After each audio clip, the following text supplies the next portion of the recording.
Alright, welcome to another episode of Eat, Smoke, Drink. Beautiful day, beautiful backdrop, still house sitting in this awesome view. Fantastic. Anyway, it's always a great day, birds are chirping when you crack open a whiskey and review it. Today I am going to be reviewing this Old Punteney. Old Punteney, I haven't really done it in the past because their bottles are relatively normal, you know, they've got the 12, 15, 18, 21 and all that shit. But I came across this in one of our Old and Rare Super Premium tastings.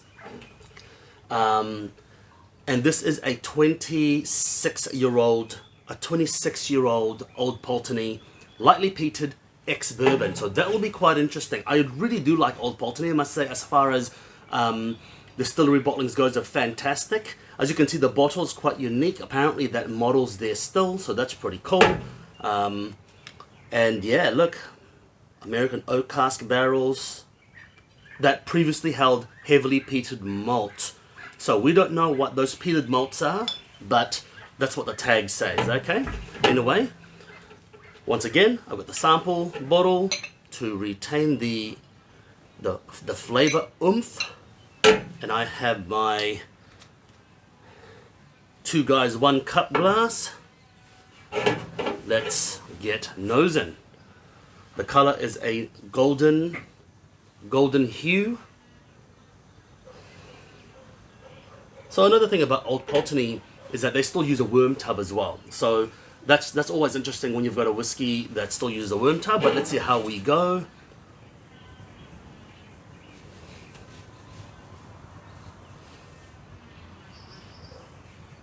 Lemon, citrus, very citrus forward on the nose. Lemon rind, white sugar syrup, candied ginger, white pepper, a little bit of pine, like, you know, when you buy bits of wood from the hardware store, the pine that you get freshly, you know, like just like a pine on the shelf.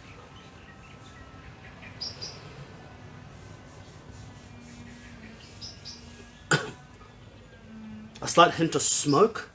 I'm not really getting the peat, but I'm getting a slight hint of smoke for sure. Which is interesting because I never really got them from Old Punteneys, so that's interesting.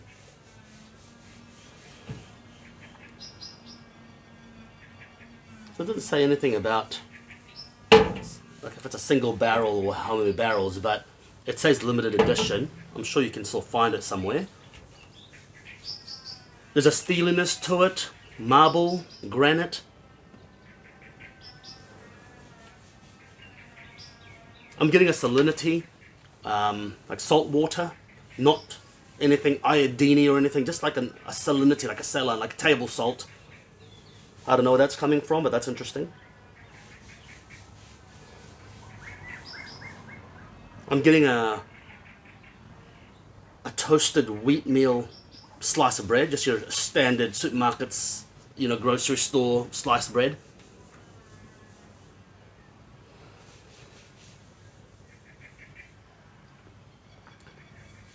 Crisp green apple, but not a natural crisp green apple, but like a flavor of a crisp green apple. Like when you go to Asia and it says green apple flavor, it's not actually green apple, it just smells like green apple. I don't know what chemical that is, but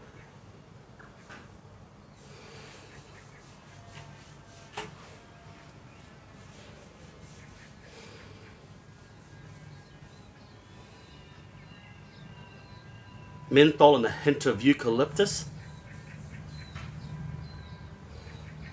Definitely that green apple. Like an artificial green apple. That is a crazy note.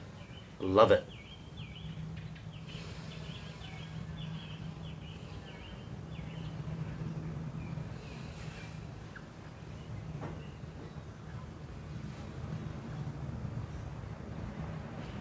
There's a waxiness to that as well. I'm not sure where that's coming from, obviously. I don't know where these things are coming from, but there's a waxiness to it.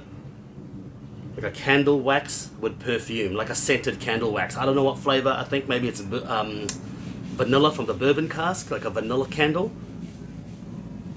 But the nose is fantastic.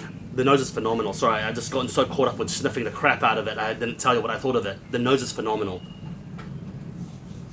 Now, just letting you know, a lot of the nose that I'm getting, you probably won't get it in a normal glass. You certainly won't get that from a tumbler. A tumbler is a waste of time for whiskey unless the whiskey is made for drinking, not appreciating, okay? A tumbler is a terrible glass to use for actually appreciating. Glencairn is good, and all the tulips are really good, but this particular one is my preferred for appreciating and nosing. It just gives you so much more. And you know what I'm smelling? I know it sounds weird. I'm smelling wet concrete. Like when they've just laid concrete on the ground and it's still kind of drying, that wet concrete. How strange. How strange. Let's get sipping.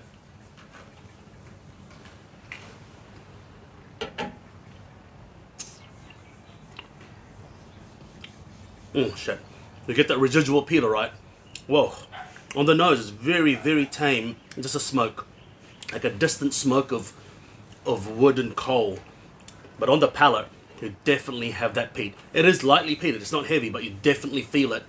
I wouldn't say it's lightly peated. I'd say it's actually a medium peated, because that is definitely very, very noticeable that it's a peated thing. It's fantastic though. The palate so far is really good. Let me sip again. What I've noticed so far already is that the ABV, 46%, I think it's not doing it justice. I reckon 48 would have been quite good, maybe even 50 on the mark, but hey, it is what it is.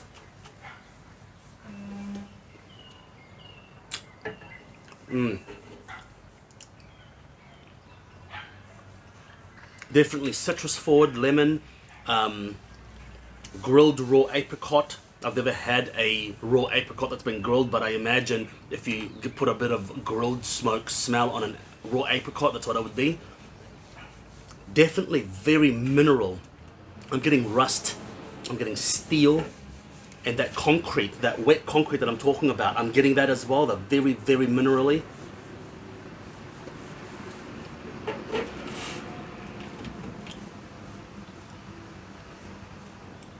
Candied ginger, a little bit of jalapeno spice. The peat's developing as I drink it more. Smoke in the back palate and to the nose. I'm getting that peat saltiness. It's very saline. Very saline. I love it. It's very, very saline. But at the same time, it's not savory per se. It's saline, but not savory. It's sour. It's salty. A tad of sweetness, some spice, ginger, white pepper, jalapenos, like freshly cut jalapenos. Not those jars, but like when you freshly cut a jalapeno and you've got that smell. I'm getting some of that, like that green capsicum type smell.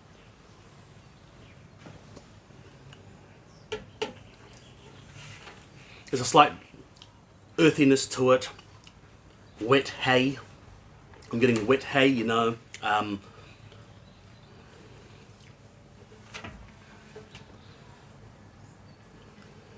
slight bitterness on the back palate, like a citrus pith, lemon pith. I'm picking the lemon pith, lemon oil.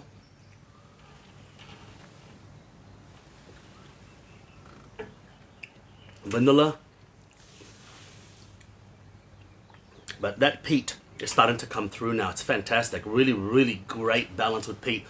And I hate that word, but it is definitely well balanced. So 46% is designed to be well balanced, so you're not getting too much flavor per mouthful. But I think, personally, a couple more percent, just a little bit more flavor in there of the actual whiskey and less watered down would be fantastic. Shit, I would love to have tried this cask strength. Man, Old Punteney, it's a very different type of whiskey, different tasting whiskey, underrated as shit. Most people don't talk about it. I think it's fantastic. We just never feature it because it's just most of the distillery bottlings. But when we get a limited edition or an independently bottled Pulteney, we always tend to get it. And hopefully I can get my hands on some, and I'll take you through that as well. But look, thank you very much for joining me today. That is fantastic. That is fantastic. I'm really enjoying that whiskey. It is nicely peated, but not too much. You can still taste the heart of Old Punteney, that saline, salty